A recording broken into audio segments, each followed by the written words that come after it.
Get ready!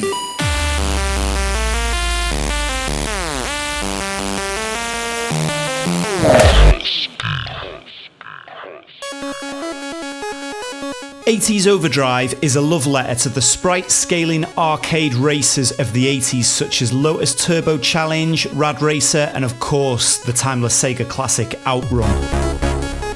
The game was originally released as an eShop exclusive on the Nintendo 3DS, and it gained a small but dedicated following, and it's now been polished for release on the Nintendo Switch. The game offers three main modes: career mode, time attack, and level editor. The career mode sees you race in various exotic settings against increasingly difficult AI in order to unlock new races, earn prize money to purchase upgrades for your car, and of course, shiny new cars. You also have to pay for the fuel during races and repairs to your vehicle, in addition to increasingly expensive fees to enter events. On several occasions, this led me to not even have enough money to enter the next event, when I had to virtually wash my opponent's car in order to scrape together the funds to get back in the race.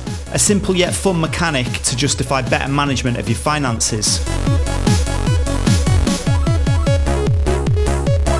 Additional ways to earn extra money are the challenges offered to you at the start of the races.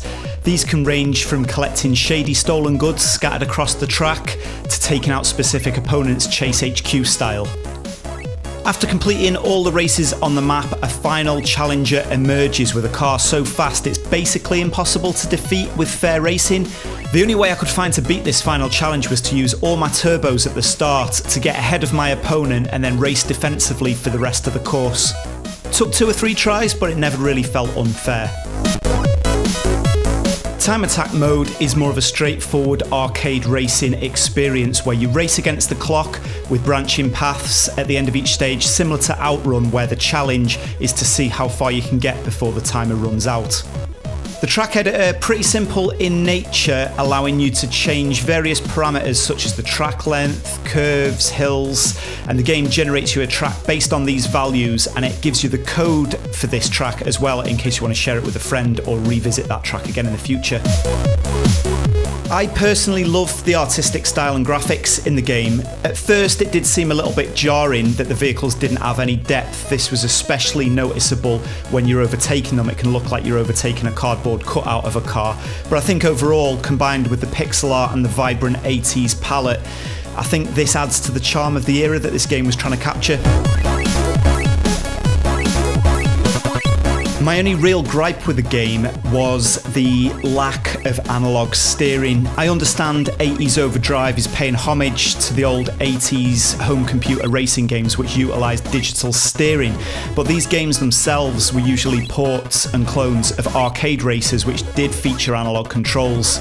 There were definitely some moments in the game when I was trying to make slight adjustments to the steering to overtake a passive vehicle, which ended up with me being wrapped around a lamppost on the side of the road, which I think would have felt a lot fairer if I had degrees of adjustment to the steering.